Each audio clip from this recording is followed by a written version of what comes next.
What up YouTube, it's your boy John Dash, back with an episode of Dash Theory TV. And in today's video, I'm going to show you how you can improve your Shipt ratings in less than 24 hours. Probably the easiest way to improve your Shipt ratings if you've ever received a bad rating, a 1 rating, a 2 rating, a 3 rating, things of that nature. Now, as you may or may not know, with Shipt, your order offers are based upon your last 50 ratings. Recently, I got some 1 ratings that dropped my rating from a career like 4.9 basically to a 4.8. I had 2 1 ratings for what I thought was basically subbing for an item for a customer that was non-responding to my text. Now, when I was showing them, hey, they don't have this item in stock, I sent them a picture, do you want me to sub it? They didn't get back to me. Now, in this case, I didn't call the customer, which is a tip that I would give you. If they don't respond to your text, at least try to call the customer to cover your ass. So one thing that a lot of people don't realize is that Shipt offers you the opportunity to get rating forgiveness when you get some of these 1 ratings or these 2 or 3 ratings that basically take your overall or your last 50-day rating, which then affects the amount of orders you get and the amount of offers you get, which then impacts and affects your ability to complete bonuses in a reasonable amount of time. When you have a low rating, you're not getting as many offers because they're going to the people with the higher ratings, so you're essentially getting the orders at an open metro. Half of the times, those are the orders that are either dropped on the hour, and for whatever reason, they didn't get offered to somebody because it might be a new customer. It might be a customer that nobody accepted because they have a history of either not tipping or inconsistent tipping or low tipping.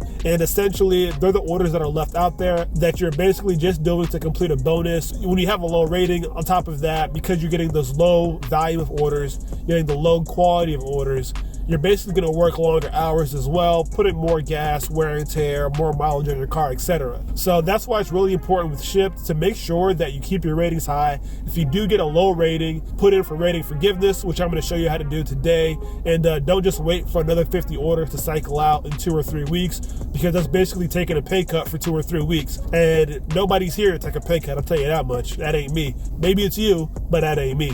So when you go to the Shipt hub, if you look up or just, type in the words rating forgiveness, you'll come across an article for both rating forgiveness and late forgiveness. So now, rating forgiveness, in the article, it kind of mentions that it's a courtesy that Shipt offers to its shoppers when you think basically you were rated down unfairly. So once you get there, you make sure you scroll down to that rating forgiveness part of the article.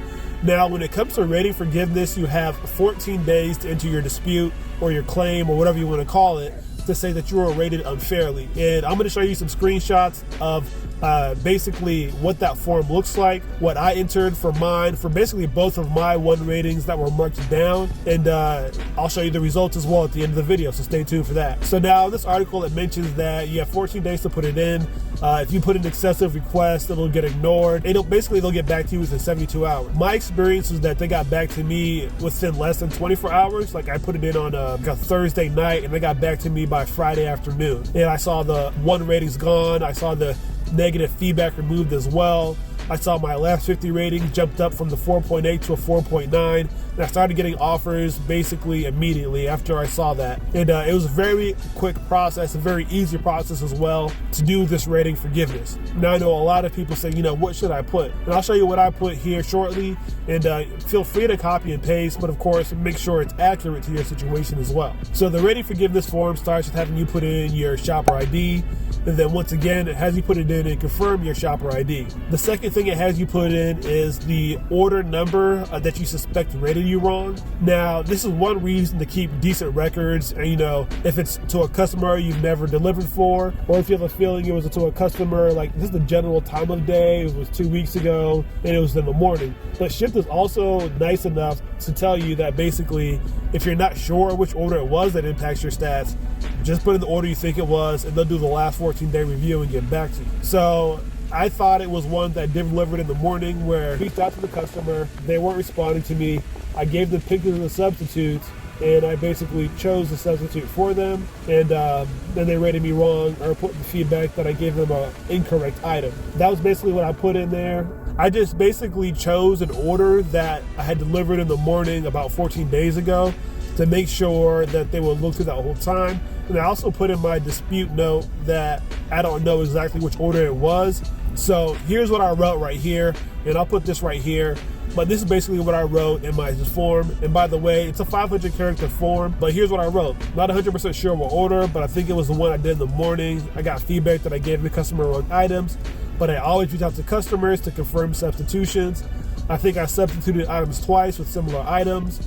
My best effort based on what was in stock. And when a customer did not respond to the communication about items being out of stock or substituted, I believe that's why I was given a 1 rating for incorrect items, essentially due to a non-responsive customer. This happened twice around this time before I stopped substituting without customer confirmation, which is another tip. I used to not substitute items without customer confirmation. Then I read something about, hey, customers would prefer you to substitute their items because they're not charged for items they don't want anyways. But I'm not sure if customers are aware of that or even if that's true nowadays. But long story short, after I did that twice, I received those 1 ratings for those incorrect items.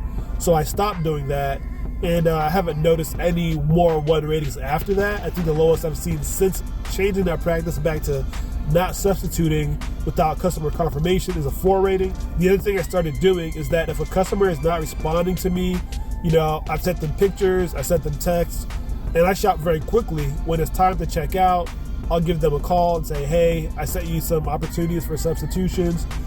Do you want me to sub those items? Do you want me to skip those items? And every time I've called, they've answered that call. Some people say, if they don't answer their text, then what makes you think they're going to answer their call? Well, they did. That's why.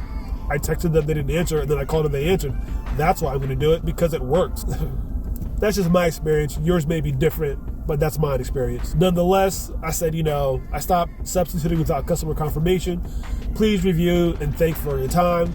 I basically copied and pasted that, sent that with 2 different order numbers to try to get those 2 1 ratings forgiveness. I just basically chose 2 orders around that same time period. And within 24 hours, once again, I saw those incorrect item things gone. I saw my rating jump from a 4.8 to a 4.9, and I started receiving offers again, not having to, spam swipe on 59 on the hour for every order I had to get that day, and not have to, grind to get my bonuses completed. The money just came to me, stop having to chase it so hard. So after you submit that request, it tells you, thank you for completing the form your request will receive. We will review your request and reach out to you with the decision within 3 business days. I saw the result in my Shoppers app. I saw the change in my ratings. And once again, you don't have to know the exact order. Tell them in your comments that you think it was this one, but look at the last 14 days. Hopefully it's just 1 or 2 like me. Hopefully it's not like 10 or 20. Well, if it's 10 or 20, you'll probably be deactivated anyway. So the other thing that I've seen on Reddit, is that people put in for anything less than a 5. So they're spamming with like, I put in 70 requests because and I only got approved for 7. And, anytime I get a 4, I put in a request. Like, I wouldn't do that because, that just sounds kind of weak to me. Sounds like some weak ass sauce. Like, put in for your 1s, put in for your 2s, maybe for your 3s. Your 4s is a little excessive, and I wouldn't, honestly, if I were to customer service response, your 4, especially if you're putting in like 10 a week for that sounds excessive. They tell you not to spam them with excessive requests. So that's basically my experience with Ready Forgiveness. I put in, what I showed you. I put in, that within 14 days. I literally put in the order that was 14 days prior, and then within 24 hours, I saw my rating go from a 4.8 to a 4.9. And was able to spam swipe in addition to getting off. And if you have any questions about rating forgiveness, let me know in the comments below. If you've gotten some bad ratings, you want any more tips about rating forgiveness, let me know in the comments below. And if you've successfully applied for and received rating forgiveness, let me know in the comments down below as well. Like and subscribe if you want to see more content like this. And until next time, dash optimally.